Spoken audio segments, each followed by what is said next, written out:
The House has approved a $40 billion aid package for Ukraine. The U.S. sending an additional $400 million in military aid to Ukrainian forces. The White House has announced it is sending a $2 billion aid package to Ukraine. The Pentagon said the U.S. will provide Ukraine with $1.2 billion in military aid.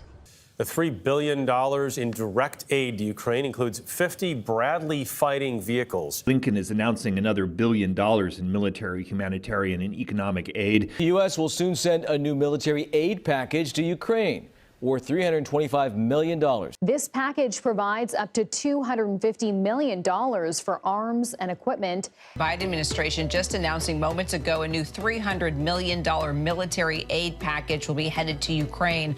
We just came from a session with all NATO allies and Foreign Minister Kuleba. And I think it's safe to say that the support for Ukraine, the determination of every country represented here at NATO remains rock solid. We will do everything that we can, allies will do everything that they can to ensure that Ukraine has what it needs to continue to deal with Russia's ongoing aggression against Ukraine, an aggression that gets worse with every passing day.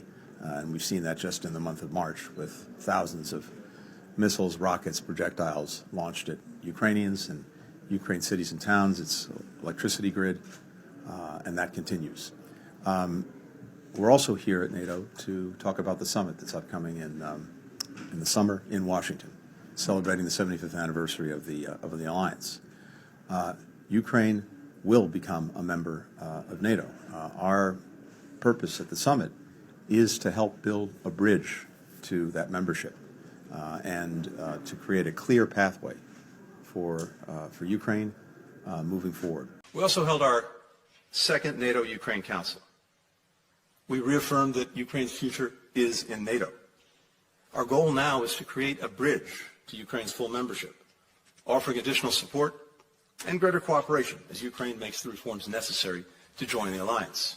We've done a lot of work on that over the last couple of days here in Brussels, a lot more work to be done between now and the summit, but we will see, I think, in the summit, very strong support for Ukraine going forward in its relationship with NATO.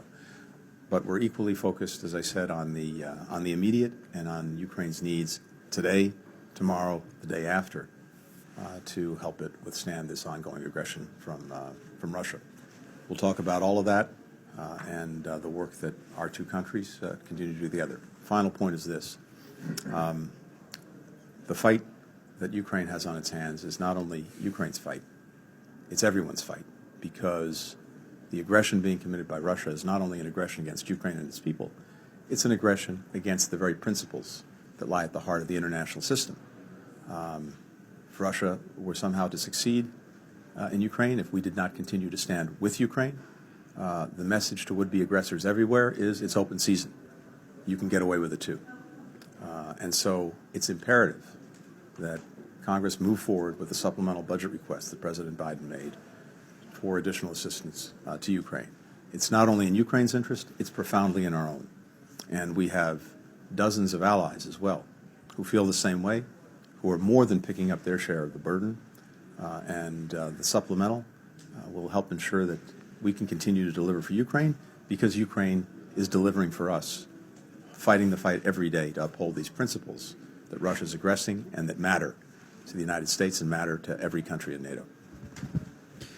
Thank you for your kind and strong words that you said just now, but also in the meeting behind the closed doors.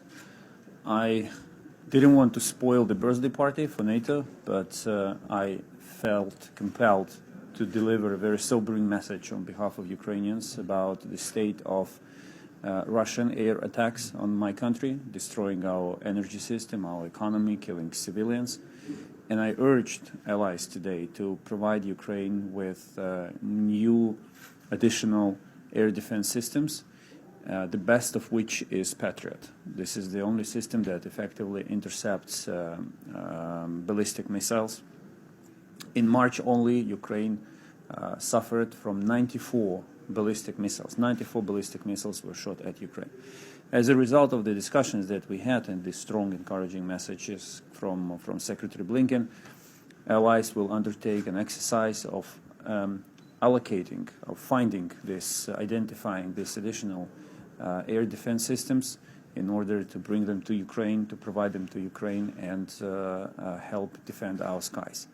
Of course, I also listened carefully to the discussion, to the comments related to the upcoming Washington summit. It is up to allies themselves to decide on the form and the content of the next step towards Ukraine's membership in NATO.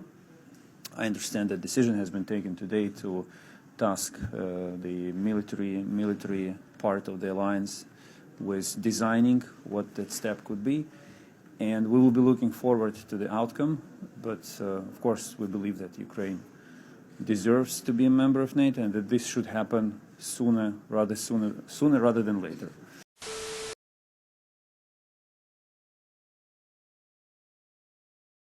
I think that there's a culture of, the culture of misogyny has allowed men to act without consequence, and it becomes part of what we believe is normal, right? And that in order to make any change, we've literally got to be about the work of dismantling that traditional structure at every juncture. But how do you do that and appear to be a get-along person or a good team worker? And, for some reason, there's also this very negative stereotype of feminists as being angry people who just don't smile and don't know how to have a good time. And I think, unfortunately, guess what? We have great time. I don't believe you. Various offices in the Department of State have approached this in a number of different ways. The Bureau of Western Hemisphere Affairs Office of Public Diplomacy and Public Affairs has shared African American experiences and culture with audiences across the region by providing unique opportunities for young people, women and men of African descent to access English language programs and take part in educational, cultural, and entrepreneurial exchanges in the United States. In 2008, the Bureau embraced the diplomacy of racial, ethnic, and social inclusion and consolidated its efforts to promote equality with countries like Brazil and Colombia through bilateral action plans. These agreements bring together government, civil society, and private sector to share best practices and conduct people-to-people exchange on issues like equal access to justice, environmental justice, health, access to quality education, culture, and communication. Increased interest in expanding these initiatives led to the creation of the Race, Ethnicity, and Social Inclusion Unit under the Bureau of Western Hemisphere Affairs in 2010. The unit coordinates bilateral agreements such as the Brazil and Colombia action plans on racial and ethnic equality and advises leadership on the implementation of related bilateral and regional initiatives. As a special part of the unit's mandate, we're working with every office and post in the region to engage in the commemoration of the International Year for People of African Descent. The United Nations General Assembly and the Organization of American States have proclaimed 2011 the International Year for People of African Descent. The year will focus on strengthening national, regional, and international cooperation to benefit people of African descent and promote a greater knowledge and respect for their diverse heritage and culture. During the International Year for People of African Descent, the Race, Ethnicity, and Social Inclusion Unit is coordinating U.S. Department of State collaboration in host countries regionally to promote inclusion and equal participation of people of African descent in all aspects of political, economic, social, and cultural life, exploring our shared regional African diaspora roots, creating awareness of and respect for the diverse heritage, culture, and contributions of African descendants to science and technology, education, independence and civil rights movements, agriculture, language, cuisine, culture, and the arts. Kujichagulia.